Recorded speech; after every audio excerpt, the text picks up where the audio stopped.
Doctor, where do we stand right now with flu cases in Rhode Island? I know we're widespread, but we're widespread. We've seen about 329 hospitalizations. It's hospitalizations, about 30 in children, and that's 2 to 3 times the number that we had seen at this time last year. now is that something that you can predict how intense a flu season is going to be? Is there some kind of mutation that you see in the virus? Well, the virus changes year by year, but history is always a guide. Usually our flu outbreak is 6 to 8 weeks, and we're almost exactly 4 weeks into it. So we expect and hope to see the downward curve starting any day now. Now, I was looking at some of the data before I came out here, and I noticed that almost right at the start of December, cases just shot right up through the roof. Is there any particular reason for that, or is there like... I always think the reason for an early December spread is Thanksgiving. Anytime when people get together and move from state to state, they bring infectious diseases around. And we can't prove that, but the correlation in time this year is pretty good. You were talking about it before. You're saying 2 to 3 times as intense as last year. Right. More intense than last year. And we're only partway through. We're only about halfway through. So we anticipate that we'll end up with 3 to 4 times the number of hospitalizations that we had last year. And the good news is that this is all preventable. We immunize 40 to 45% of Rhode Islanders after working hard to do it. If we could ever get to 80 to 90%, I don't think we'd see much of a flu epidemic at all. What do you think is holding people back from getting that vaccine? Oh, their sense of invincibility. Everybody thinks that this isn't going to bother them. That's one thing. The other thing is most people get the flu only 1 year in 10 or 1 year in 20. That means that this year you are likely to have forgotten the last time you had it and forgotten really how bad it was. Forgotten that it feels like you've been run over by a truck, forgotten that it's 5 to 10 days out of work, forgotten that it makes you ache so bad that your hair hurts. Are there vaccines still available now? Is it too late in the season? Is it ever too late? We have plenty of vaccine available and many places to get vaccinated. At your primary care doctor's office, at the local pharmacy.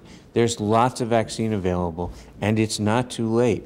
Remember, we often get a late spike of disease. We get another round of flu at the end of February. And to get immunized today is to protect yourself against that. And under the Obamacare, for lack of a better term, are these kind of preventative things free of charge? Well, it will vary insurance company by insurance company to a certain degree, but the good news is under the Affordable Care Act is that essentially everybody will have health insurance. So most preventable things like this will be covered. What are some other steps that people can take if, short of immunization, if they don't want to go that route? What are some other steps that they can take every day to Well, first of all, they should always go that route. Remember, there are 2 kinds of vaccine. There's the injectable vaccine, and then there's the nasal spray. So you can get vaccinated. Most people can get vaccinated without even having to have a shot. So that's the best. The best protection is vaccination by any means, and it protects both you and the people you love.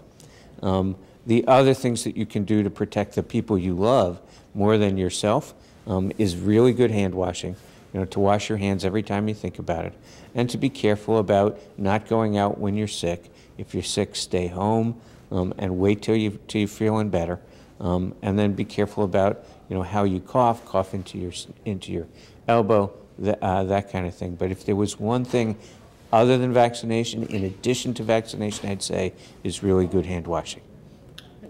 Anything else that you want to add? Anything else you think we should know? Well, just this idea that when you get vaccinated, you protect the people you love. This is not a perfect vaccine. Not everybody is perfectly protected. But the people who don't get well protected are people over 65 and babies less than 6 months of age, because we can't vaccinate babies against this particular disease. That means that those people are at risk from getting flu not you know, just because it's in the air. They're going to get flu by somebody who's close to them, who comes and gets in contact with them and brings disease to them. So that if you get vaccinated, you're protecting your elder parents, or you're protecting your grandchildren or children or brothers and sisters by getting vaccinated yourself. That was actually another question I had. You said that you expect 200 to 300 deaths from the flu this year in Rhode Island.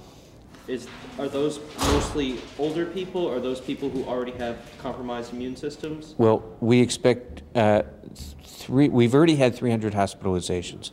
We expect 100 to 200 deaths from influenza and pneumonia together. And in fact, more of those people are older people. But we work very hard to protect those people, and we work very hard to protect children and babies.